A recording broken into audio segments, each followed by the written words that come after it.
Welcome to day 27 of this pelvic floor challenge. So 27, we're almost at the 30, coming very close to the end. And what we're working on today is going just a little bit deeper into getting control of that pelvic floor while also turning on a lot of other muscles. So you need quite a little bit of strength to do what it is we're going to attempt to do today. But I would like you to really listen to your body before you try this. If you know that you don't have the strength, then you're going to take a little bit of time to build the strength before you come to this.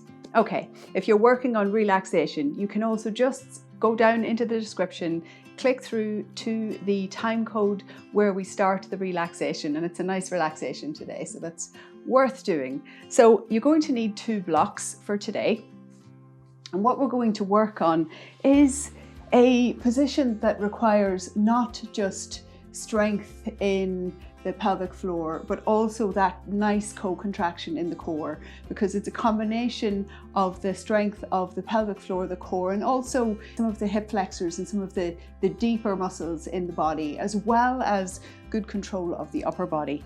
So what we're going to be working on is a little L-sit. So the L-sit is a position where you lift your body off the floor while supporting your pelvic floor quite strongly. So if you have a pelvic organ prolapse, for example, I do encourage you to take time to build up to the strength before you try this. It can be quite challenging if you haven't managed to balance intra-abdominal pressure. But we're going to make a start. So what we want to do is just come to a seated position, have the blocks quite close to the body. We are going to be lifting the body up, but we're going to start first by lifting the legs. Lift your pelvic floor, create that contraction of the low belly, so your mulla bandha, and lift your pelvic floor. Now you're going to go a little bit beyond that 4. So I want you to hit about a 5 or 6 on your scale. So you can hold this for a little bit longer. So you should be able to hold it for the pose. It's not all the way up to 10, but it is strong enough that it will actually provide that extra little bit of support underneath your organs when you go to do this. So we're going to start by pointing the feet, and then we're going to lift the right leg and lower. Nice strong core, hold that contraction. Left leg and lower. Right leg and lower. Left leg and lower. You'll notice things turn on a little bit more as you do this. So keep doing the left leg, lower, right leg, lower, left leg, lower. Okay, and then we're going to just try to lift the backside up off the ground. Now for this, you do need to have quite a little bit of strength in the upper body. Now we're going to engage the core. So imagine that if you were on the floor, you would be taking the curve out of the low back. So you're actually going to tilt the pelvis a little bit, really engage those abdominal muscles, take that 5 or 6 contraction in your pelvic floor. So you're lifting up reasonably strongly, strong enough that you could hold for maybe 20-30 seconds. And then we're going to place the hands on the block. So grab the pelvic floor and then just lift the body and lower. So as you lift, you remember we worked on the protraction of the scapula in last week's videos. We're going to do a little bit of that now. So really engage through the shoulders. So before you lift, you're going to engage your shoulders, and then you're going to lift and lower. So lift the pelvic floor nice and strong and lower. Lift and lower. One more. Lift and lower. Okay, so hopefully you're managing to get that grip on the pelvic floor before you lift up. Now, it's not something you're always going to have to do. Eventually, your body will learn. Your reflexes will actually work. So when the balance and tension changes when you go to lift up, it will naturally contract a little stronger all on its own. But right now, we're still working on building that strength. So you're going to place the hands again, and you're going to lean the body forward slightly.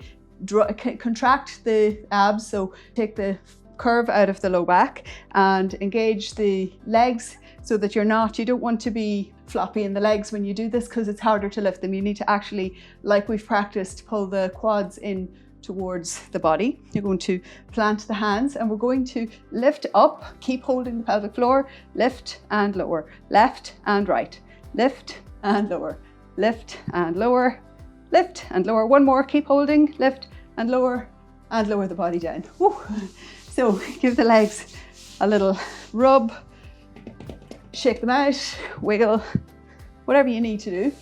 So this is quite a strong sensation that you're going to get in the body. The legs can cramp a little. My legs are actually a little crampy today. I did a 10-kilometer walk about 30 minutes ago. Maybe that wasn't wise to do before this, but that's okay. If and only if you felt good and strong in the pelvic floor, good and strong through the shoulder girdle, and you felt like you had the strength to be able to lift up the legs when you were doing that, then we're going to go one step further. Now, if you felt that you weren't quite there, then I want you to work just wherever your starting position is. So you're either going to be working here with the lift and lower. You can work with lifting the legs if you felt that that was the place. Maybe the legs weren't strong enough to help. Work where you are, but what we're going to do is engage the legs. We're going to engage the core. We're going to lift up the pelvic floor nice and strong. We're going to hold that lift. We're going to lean the body forward and then lift up both the legs and the body. Whoop, and lower down. Oh, my legs are cramping. Yeah, this is what happens. Give everything a little wiggle. Okay, we're going to do one more of these. So get ready. This is a challenge, and this is just almost about as challenging as it gets. So we're going to try to do one more of these, and then I'll try to do one without the blocks. So the blocks, you can see, give a little bit of leeway. Okay, one more round here. So engage the legs, engage the lower abs. So take the curve out of the low back, lift the pelvic floor nice and strongly, hands close to the middle of the thighs, and then press in and lift the feet. Oh, and come down. Oh, oh. Okay. So that's hard. It's a really challenging posture, particularly when you've just done crazy walking. Okay, we're going to try to do one without the blocks. So wish me luck. This doesn't always work, particularly not when everything feels a little bit tight. So this is very, very hard on the quads, just so you know, and you'll probably feel it. All right, so we're going to plant the hands, all the same engagement. So take the curve out of the low back, draw the legs into the body, lift up the pelvic floor nice and strong. So about a 5 or 6, should be a strong contraction that you can hold for 20 or 30 seconds. Plant the hands, and lift the body. Oof. And there you see, I didn't get up for very long. I'm going to do one more. So again, nice and strong. So lean the body forward, take the curve out of the low back, strong core, lift up the pelvic floor, legs coming in close to the body, send the hips backward as you lift yourself up. 1, 2, 3, and whoop. Oh, what can I say? At least I tried. So we're going to come now into our relaxation, and today's relaxation is going to focus on loosening out those quads, because that is quite tight position. So it's really difficult to lift your body while needing to also lift those big heavy legs. So for this, you're going to use a bolster if you need it. We're going for the saddle pose.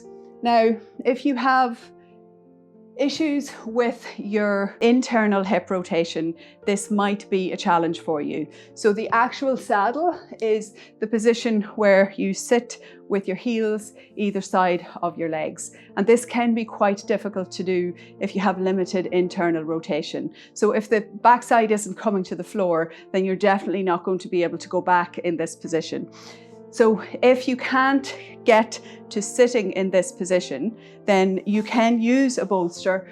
Instead of coming to lying back, you can just take yourself to sitting and just have the feet so that there is a little bit of internal rotation. So the feet are outside, you don't bring them in tight, but you bring them outside just a little bit and let the knees come in just a little bit, and you can just take the relaxation here. And now internal rotation does actually change a little bit the line of tension through the back of the pelvic floor. So this gives you a chance to release in a slightly different way. Now, if you are okay with internal rotation, then we're going to come into the position. I'll just come the other way around.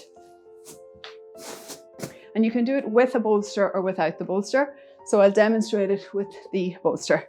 So you can come to a seated position where your backside is up nice and close to the bolster. And then you're going to take the right knee, seal the knee, and then rotate internally from the hip. Allow the foot to rest. Take the left knee, seal the knee, rotate internally, and then allow the foot to rest. Now, from this position, if you feel comfortable, you can come back and you can rest on your bolster and you can release the hands. Now it is also a little back bend in this position, so depending on how you feel, you can either be in this position, you can also have an extra little blanket here, or if you are okay with coming down, you can actually come all the way to the floor.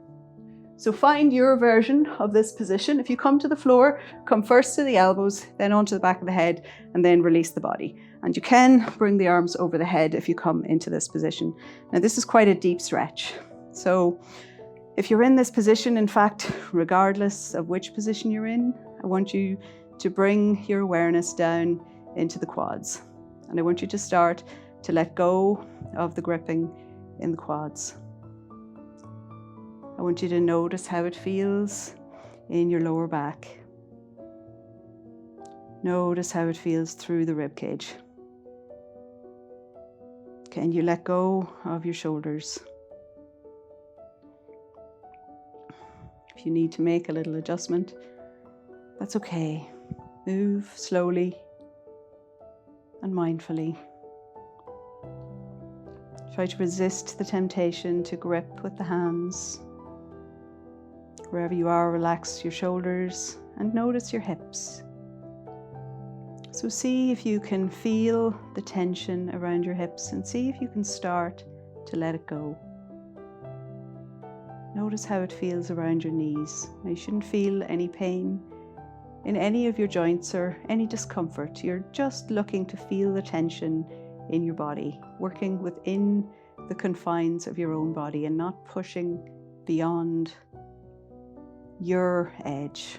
So we look for the edge in these positions. The edge is a place where you can feel the tension and where you can gently release the little grips that you have on your muscles until you come to a position where you're allowing the whole body to be soft.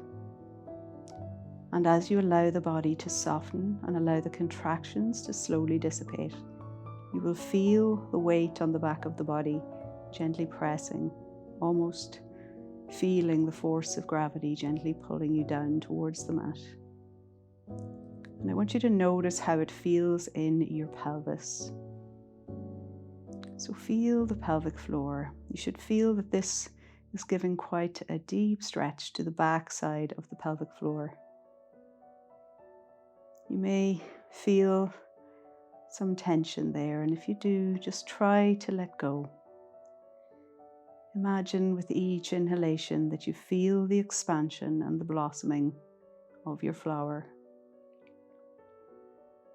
Imagine with each exhalation that you allow the tension to release. And then starting to take the first of 3 long, deep breaths. With each inhalation, reaching down into the body. With each exhalation, breathing out the tension that you found. Inhaling deeply. And exhaling completely. One last deep inhalation. And as you exhale, gently bring some energy into the hands. If the hands are overhead, gently bring them down. If you're on a bolster, you're going to come up very carefully. If you're all the way down, you have to come up the way that you came in. So 1 elbow at a time, and then 1 hand at a time. And then once you come up, we're going to, if you have a bolster underneath you, just move it out of the way. We're going to go for a wide-legged child's pose. So bring the knees together, sit the backside down, allow the head to rest forward, and release the hands either side of the body. Taking a little moment here. A moment to let go of that deep position. Allowing the hips to flex after the extension if you were leaning backwards. And allowing all of the quads to relax. Let go of your shoulders. Let go of any gripping around the spine. And then release your fingers, press into your hands, and come back up to a comfortable seated position. And that is it for today's little relaxation. So I hope that you found the strengthening part challenging. It is quite a challenge. It's not an easy thing to do to lift yourself up. And that relaxation is a very deep stretch if you go into the full expression of the pose. But please do listen carefully to your body. Don't push ever into these positions. It is a surrendering into the tension, not all the way into pain. Do not allow yourself to go into pain in these positions. So I hope you enjoyed this. We're really close to the end, just a few more days to go. So hopefully you will have a really wonderful day, and I really hope to see you tomorrow.